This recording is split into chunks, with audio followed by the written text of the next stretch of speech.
Vale, empezamos. Buenas tardes a todos y todas. Bienvenidos al webinar de resiliencia y cómo superar tu día a día con una buena planificación. Yo soy Esther Melero, soy tutora del PROAD y durante este ratito pues vamos a ver lo siguiente. En primer lugar veremos una pequeña definición de lo que es la resiliencia, luego veremos la resiliencia en el deporte, una teoría de la resiliencia en el deporte y el rendimiento deportivo óptimo. Seguidamente veremos estrategias para mejorar la resiliencia, beneficios de una persona resiliente y la segunda parte del webinar estará enfocada más en temas de organización y planificación diaria, tanto semanalmente como diariamente, y una planificación del estudio y también una pequeña planificación de las próximas competiciones y exámenes que tengáis. También veremos al final del webinar cómo rentabilizar el tiempo de estudio y la técnica Pomodoro, que es una técnica pues, que veremos más en detalle cuando estemos terminando el webinar. Empezamos con una pequeña definición de la resiliencia. Bueno, la resiliencia es un término psicológico que hace referencia a la capacidad que tenemos para superar situaciones adversas y transformarlas en algo positivo. Aquí sí que tengo una imagen que representa un poco la resiliencia. La parte de estoy medio lleno sería la parte de la persona resiliente, ¿vale? La otra parte de estoy medio vacío sería una persona más pesimista y que no tiene la resiliencia desarrollada. Como veremos durante todo el webinar, la resiliencia se puede ir desarrollando y adquiriendo la capacidad. Otra definición que hacen unos investigadores marca la resiliencia como una habilidad individual que tiene la persona para mantenerse estable y tener una buena salud física y una buena salud psicológica. Luego veremos que aparte de los entrenamientos que se hacen diarios, la parte psicológica, la parte de desarrollo de la resiliencia positivo, puede venirte bien para tener un rendimiento óptimo. Y luego también es importante que experimentar una adaptación positiva cuando hay alguna adversidad. Ahora veremos un poquito más en detalle a qué me refiero con esto. Bueno, la mayoría de nosotros conocemos pues lo que lleva detrás Rafa Nadal. Sí que hay un montón de artículos y un montón de entrevistas que se hacen sobre su fortaleza mental, cómo afronta él pues todo lo que ha ido pasándole durante toda su trayectoria deportiva. Aparte de la resiliencia, hay otros pequeños factores que hacen que se tenga una fortaleza mental.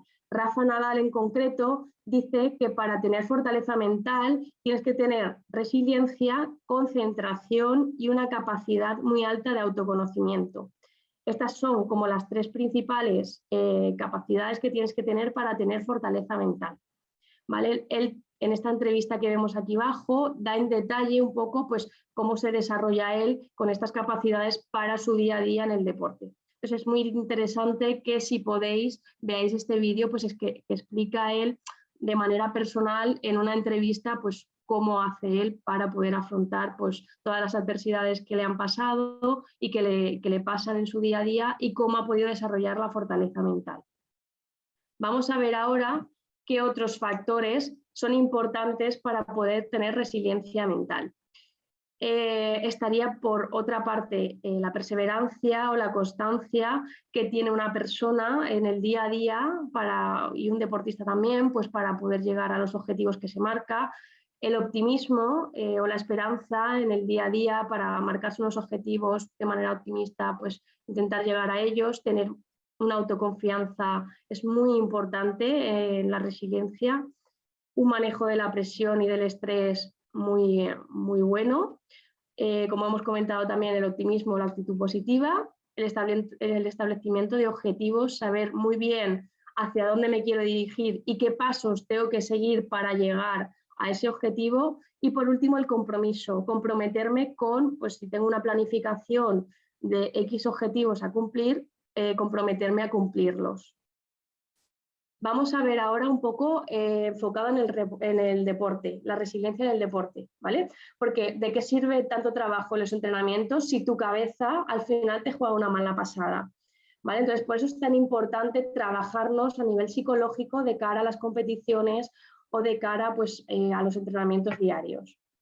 Todos los deportistas habéis experimentado alguna vez que la fortaleza mental es un as en la manga que permite como derrotar a los rivales. Entonces vamos a ver un poco qué cosas son importantes de la resiliencia en el deporte que podéis trabajar diariamente para el día de mañana pues poder tener aún más una fortaleza mental más alta.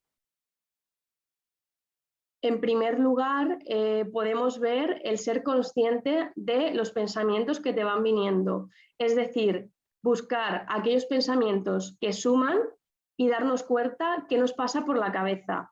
No podemos permitirnos tener pensamientos negativos. Y si fallo, seguro que no podré hacerlo, no debí cometer ese error, serás torpe. Todos esos pensamientos no nos vienen bien pues, para poder afrontar ciertos desafíos, siempre intentando buscar pensamientos que nos sumen, ¿vale? Entonces, una manera de poder controlar estos pensamientos puede ser con pequeñas meditaciones donde pues nos damos margen a como autoobservarnos e identificar qué nos va viniendo a la mente y qué pensamientos podríamos parar y controlar un poco mejor. Hay ciertas aplicaciones que podríamos trabajar, pues, meditaciones cortas, guiadas, que nos hagan un poco trabajar y ser conscientes de esos pensamientos.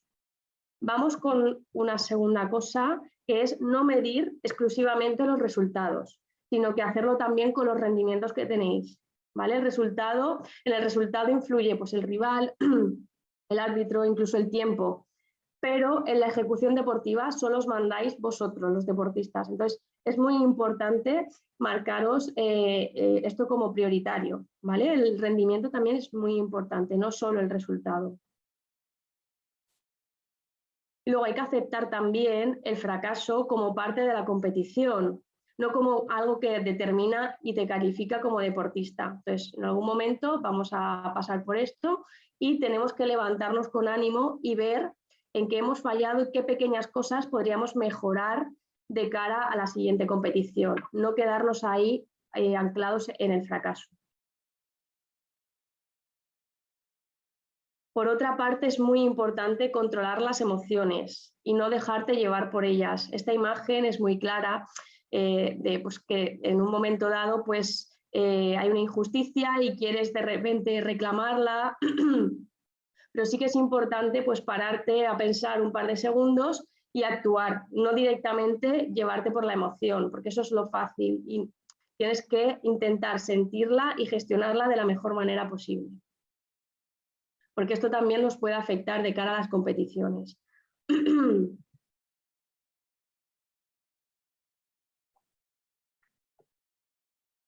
Otra de las cosas que tenemos que tener en cuenta es la comunicación. La comunicación ha de ser asertiva, saber escuchar a las personas que tenemos a nuestro alrededor, sean entrenadores, sean compañeros, si tenemos equipo, aceptar las críticas y buscar soluciones juntos. Vale, pues ¿en qué podría mejorar en este aspecto? Vale, vamos a ver cómo se puede hacer y siempre mirar hacia adelante, ¿vale? Mirar siempre soluciones, no mirar y quedarte atascado en el problema. Perdonad.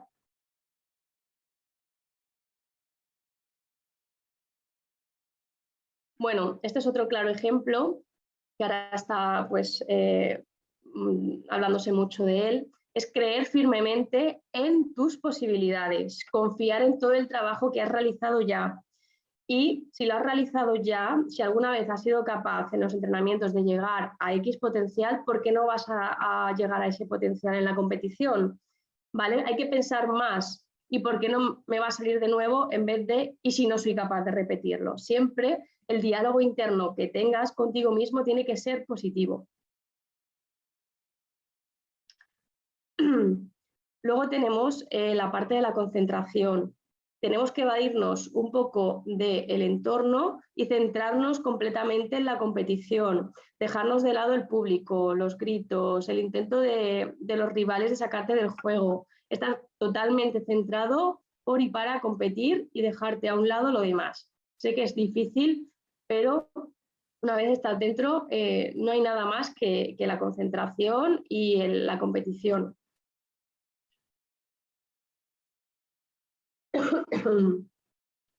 Y luego el ser responsable. O sea, tu motivación depende de ti y de nadie más. Por tanto, no echar balones fuera cuando pasa alguna cosa. Hacerte responsable de lo que ha pasado e intentar ver un poco qué soluciones hay ante eso. No sé si tenéis alguna duda, si durante el webinar necesitáis hacer alguna consulta, tenéis alguna duda, está el chat y podéis escribir para resolverlas. Vale, ahora nos vamos a centrar un poco en el rendimiento óptimo. Al enfrentarnos a una situación adversa, un deportista debe pensar no solo en el problema, sino en ver cómo se aborda ese problema, ¿vale? Entonces, en este gráfico se puede identificar exactamente cómo se llega al rendimiento óptimo. Tenemos un estresor o un problema y la manera de afrontarlo es lo que vemos en este círculo de aquí. Según mi motivación, la concentración que yo tengo, la confianza que tengo en mí mismo, la personalidad positiva, el cómo me hablo, el diálogo interno que tengo y el apoyo social percibido tanto de mi entorno como de mi entrenador, de mi equipo, todo eso va a hacer que tenga una respuesta. Si todo eso es positivo, tendré una respuesta positiva y por tanto un rendimiento óptimo. Si hay alguna de las cosas que falla, tendré que ver qué está fallando, ver cómo se puede resolver, qué cosas podría mejorar para obtener un mejor, imaginaros, un mejor apoyo social, una mejor motivación para poder llegar al rendimiento óptimo. ¿Vale? Entonces, esta teoría dice que los deportistas con características resilientes, que son las que hemos comentado aquí en este círculo, evalúan las situaciones estresantes como un reto motivante y no como una amenaza. ¿Vale? Entonces, por eso es tan importante todo lo que hemos comentado con anterioridad y esta parte de aquí. El apoyo social, que ahora veremos, es súper importante, tanto en los deportes de equipo como en otro tipo de deportes. ¿Vale? El apoyo social del entorno, la concentración y demás son muy importantes para poder tener un rendimiento óptimo. Vamos a ver ahora qué estrategias se pueden utilizar para hacer una mejora de la resiliencia. En primer lugar, como hemos comentado, el autoconocimiento, el dedicarte tiempo, el autoobservarte, qué cosas te afectan menos, qué cosas te afectan más, qué cosas son tus puntos débiles y puedes mejorar y a partir de ahí hacer una adaptación positiva. En segundo lugar, cuidarte cómo te hablas, es decir, el diálogo interno que tienes contigo mismo, ¿vale? Puede ser que en algún momento vas a tener momentos de malestar, no te tienes que culpar por sentirlos, tienes que permitírtelos, aceptarlos y respetar el ritmo, ¿vale? Recordándote siempre las capacidades que tienes para afrontar los retos y en la competición, pues las capacidades que has tenido durante todos los entrenamientos para hacer la competición. Y luego buscar un aprendizaje, un enfoque positivo ante la adversidad. En vez de ver un problema hacia ciertas adversidades, verlo como pues un reto, ver como una búsqueda de soluciones y un aprendizaje de, pues me ha pasado esto, qué aprendizaje tengo, voy a buscar soluciones para esa adversidad. Aquí pongo un ejemplo también de persona resiliente, de deportista resiliente, de Comunidad Valenciana. Por otra parte, tienes que tener un buen equilibrio emocional, identificar las emociones, analizarlas y regularlas, ¿vale? Aprender un poco pues, a saber qué me está pasando, por qué me siento así, si me siento triste, por qué me siento así, de dónde me viene esa tristeza, qué puedo hacer para un poco mejorar la tristeza, aceptar porque en ciertos momentos vamos a estar más tristes y ver en qué cosas podría ir mejorando para gestionarlo mejor. Y luego el contacto social. En los deportes de equipo, por ejemplo, cuando hay una baja en el marcador, pues hablarse bien entre los miembros del equipo, ser positivos, apoyarse entre todos, ¿vale? Es muy importante el contacto social, pues, te hace tener una mente más abierta, más flexible, más pues, aceptar las críticas, intentas pues, mejorar de alguna manera y el contacto social es muy positivo en todos los deportes, tanto en deportes de equipo como en deportes individuales. Y súper importante, cuidar la atención, hacia dónde llevamos la atención, ¿vale? Hay muchas veces pues, que la ansiedad nos lleva o nos dificulta la interpretación de la realidad. Entonces, súper importante enfocar nuestra atención a cosas que nos hagan sentir bien, centrarnos en lo racional y en lo objetivo, y no solo en la interpretación que nosotros hacemos de la realidad. Y finalizando un poco con las estrategias de la mejora de la resiliencia, vemos el miedo, que no nos condicione. No podemos anticipar los pensamientos, no va a ir bien o esto creo que va a ser fatal. No los tenemos que anticipar, sino trabajar en estar con atención plena en el día a día, ¿vale? La atención plena la podemos trabajar, como he comentado anteriormente, con meditaciones, estar en el momento presente y no anticiparnos a un futuro. ¿Qué beneficios tiene la persona resiliente? Vamos a verlos. Unos mayores niveles de salud física y psicológica, también tiene mayores posibilidades de consecución de objetivos, aprender a planificarte mejor y tener menos imprevistos. Luego el estrés, intentar pues, bajar el estrés porque puedes gestionar mucho mejor pues, las emociones, los imprevistos y ser más optimista frente a los problemas. Vamos ahora con la planificación diaria. Al igual que los entrenamientos, para poder planificarte en tu día a día, tienes que tener un control y saber qué objetivos quieres conseguir en tu día a día. La planificación diaria la podemos hacer con una herramienta que he puesto aquí, que es Google Calendar. A partir de ahí, ¿cómo me podría organizar? Pues tenemos que ver qué horarios de entrenamientos tenéis, qué horarios de comidas tenéis, qué horarios de descanso podéis tener, horarios de estudio, clases, desplazamientos y, importante también, horarios de ocio para poder desconectar del día a día. ¿Vale?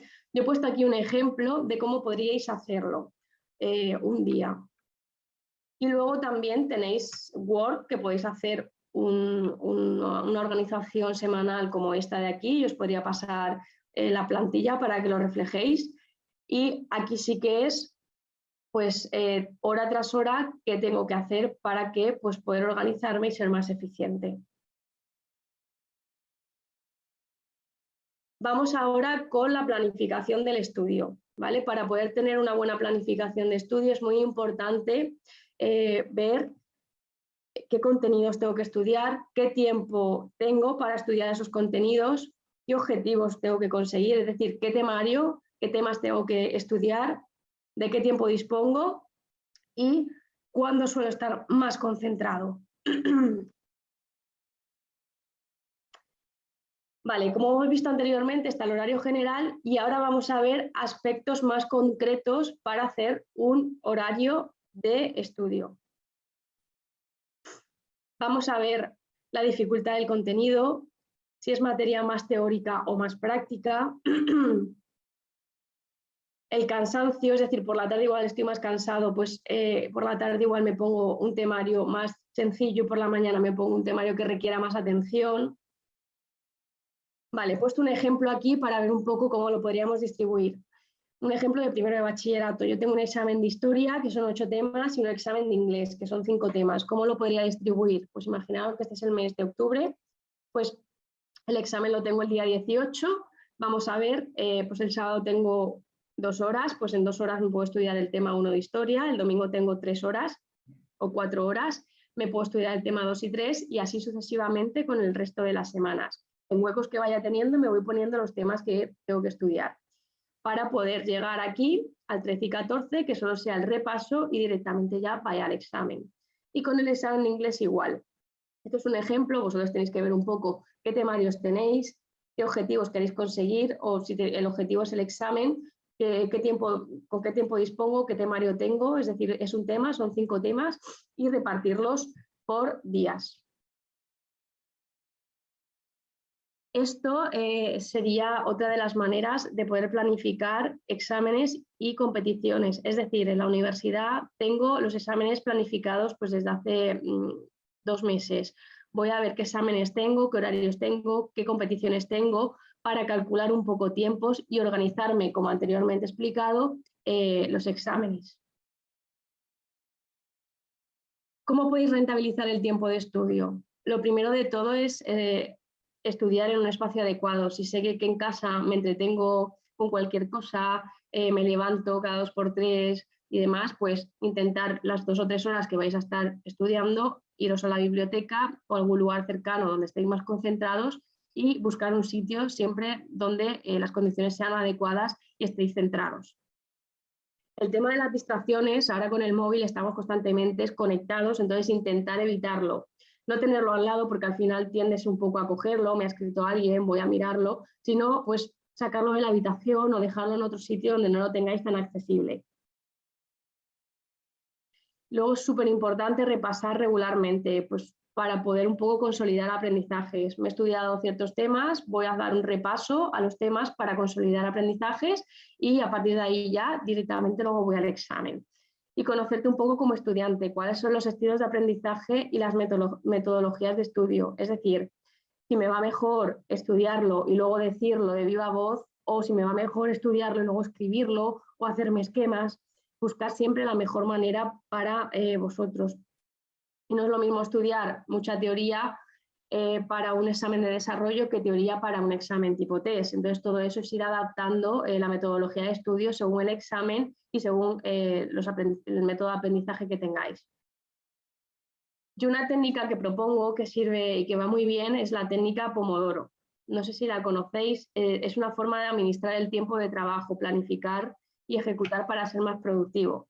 ¿Cómo funciona? Pues tenéis tiempos, estar 25 minutos de concentración, 5 minutos de descanso, otros 25 minutos de concentración y 5 minutos de descanso y así sucesivamente hasta que se llegue a una pausa de 15 o 30 minutos. Vamos más a ver en detalle cómo funcionaría.